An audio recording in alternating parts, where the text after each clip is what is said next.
Ce matin, c'est chez Cécile et Olivier que nous commençons la journée. Ce couple et leurs 2 enfants vivent dans l'éco-hameau de la maison autonome depuis 2 ans et travaillent aujourd'hui à la construction de leur future maison. Après la collecte des œufs et une visite de leur terrain, on a essayé de comprendre d'où leur vient leur motivation et comment ils vivent le lien avec la communauté.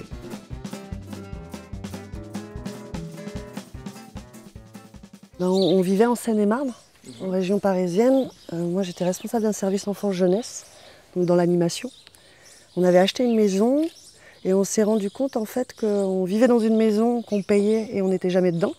On payait des gens à éduquer nos enfants, pendant que nous, on était payés à éduquer les enfants des autres.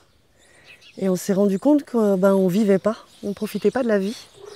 Et on était à découvert tout le temps, malgré le fait qu'on travaillait beaucoup. Mais on avait peu de rémunération et de reconnaissance financière, en tout cas, qui nous permettait de profiter aussi de la vie. Et puis, on s'est rendu compte qu'on ne prenait pas le temps de nos relations, de s'écouter, de se comprendre, d'être en lien profond. Parce que quand on rentrait le soir, on était épuisés. Donc même nos enfants, quand ils rentraient de l'école, s'ils avaient des émotions, on leur disait non, là c'est pas grave, prends ta douche, va manger, va te coucher, c'est pas grave. On n'a pas le temps en fait.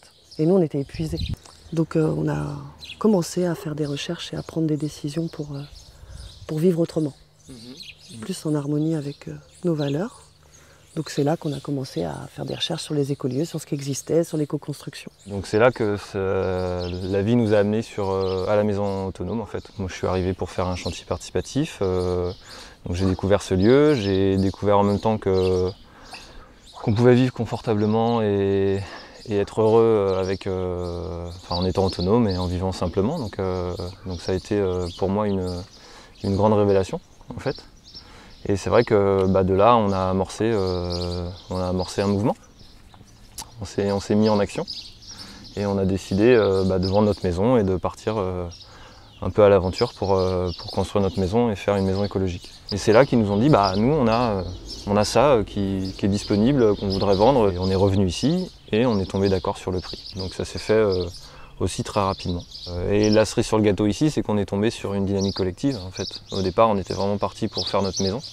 Tout seul dans notre coin, on veut être écologique, on dit zut au système et puis voilà, on se débrouille. Et en fait, on n'a pas de maison aujourd'hui, mais on est autonome au niveau des énergies et on a une dynamique collective qui est là, qui est présente et qui nous nourrit parce qu'on est arrivé dans une famille, dans un climat de bienveillance qui nous permet de développer nos potentiels, nos pleins potentiels. Donc c'est vrai que c'est riche de vivre ici depuis 2 ans. Je sais que pour nous, ce qui était important, c'est d'avoir un espace individuel de création et puis aussi d'intimité. Et de pouvoir avoir un espace collectif. Donc comme ça, on avait le choix ou d'être dans le collectif ou d'être dans notre espace individuel. Donc ici, c'est vraiment ce qu'on a, cette possibilité. Patrick et Brigitte sont dans leur espace, Terra aussi, et nous aussi. Et quand on veut se regrouper, on a l'espace collectif où on se rejoint. On travaille en fait, à chaque instant, à oser être vrai, d'essayer, d'oser se dire vraiment ce qu'on vit chacun. Ce qui n'est pas forcément simple, puisqu'on a été conditionné à ne pas oser être nous. Donc là, c'est vraiment, à chaque fois, on se rééquilibre, on travaille à ça en tout cas, ensemble. Il y a beaucoup de choses qui ont été faites ensemble. Le mandala, par exemple, c'est vraiment ensemble. Après, chacun a ses technicités ou ses compétences, ce qui fait que c'est très complémentaire en fait. Effectivement, chacun travaille au jardin afin de profiter ensemble de son abondance. Nous avons donc décidé d'aider Brigitte au mandala en échange de quelques courgettes pour le repas de ce soir.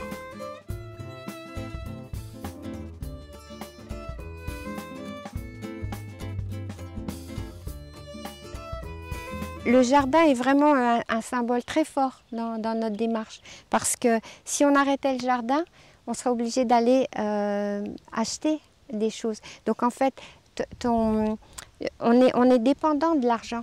Et donc là, quand tu fais un jardin, là tu as ce qu'il te faut pour manger. Au moins en grande partie, on a les patates, on croule sous les courgettes, on a les blettes.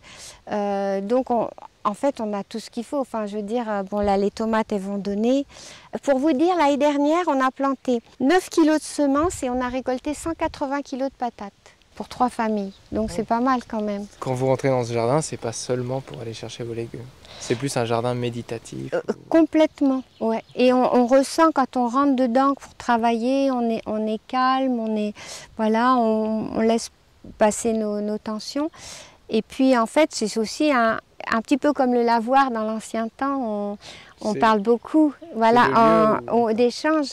Ça vous a enrichi ce lien de vivre en communauté? C'est énorme, ouais. C'est énorme. C'est une attention aux autres, mais c'est aussi un grand pas en avant pour chacun de nous de pouvoir s'exprimer calmement, de s'écouter, de faire attention, de partager. Quand tout le monde met la main à la pâte, ça change tout, quoi. Enfin, ça change tout. Voilà. C'est plus léger. Et quel bonheur de vivre ensemble. Non, mais c'est vrai. C'est vraiment, pour nous, ça a été quelque chose d'extraordinaire. Ouais. Au centre du jardin Mandala, nous notons la présence d'un exemplaire miniature du Zôme qui trône au centre du hameau. Cet édifice original joue un rôle essentiel dans l'accueil des centaines de personnes qui passent par la maison autonome chaque année. Mais il est aussi l'endroit où le hameau discute, débat et apprend à vivre ensemble. Ça s'appelle un zôme, ça vient de la contraction de dôme et de zonaèdre. Le zonaèdre, c'est un volume, comme tout ce qui est en èdre, mais dont les faces sont des losanges. Donc vous remarquez que tous les côtés des faces sont identiques.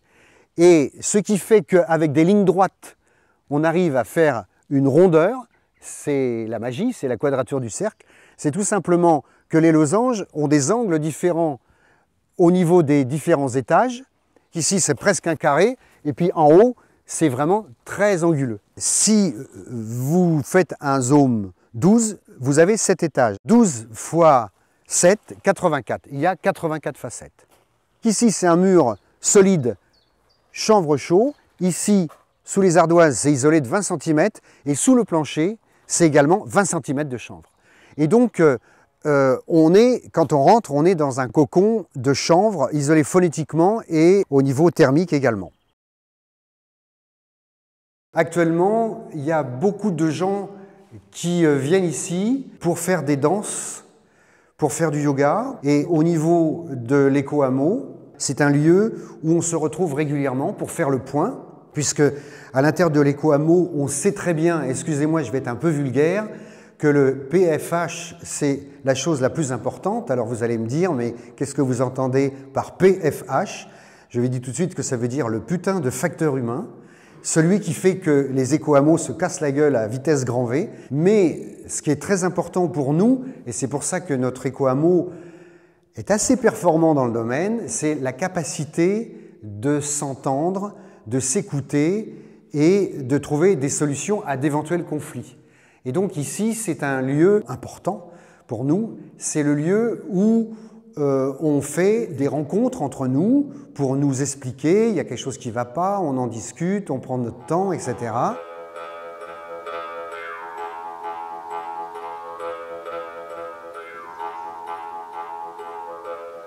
Après quelques minutes de repos dans l'antre sacré du Zôme, nous voilà déjà en cuisine pour la préparation du dîner d'au revoir. Nous revivons ensemble ces quelques jours passés en compagnie de Brigitte, Patrick, Cécile et Méline, Théra, Jolane et Olivier. Ce soir, nous prenons conscience de l'importance de leurs actes. Vivre de manière autonome nous semble à présent concret, réaliste et viable. C'est sur ce constat que nous allons nous coucher avant de reprendre la route pour de nouvelles aventures.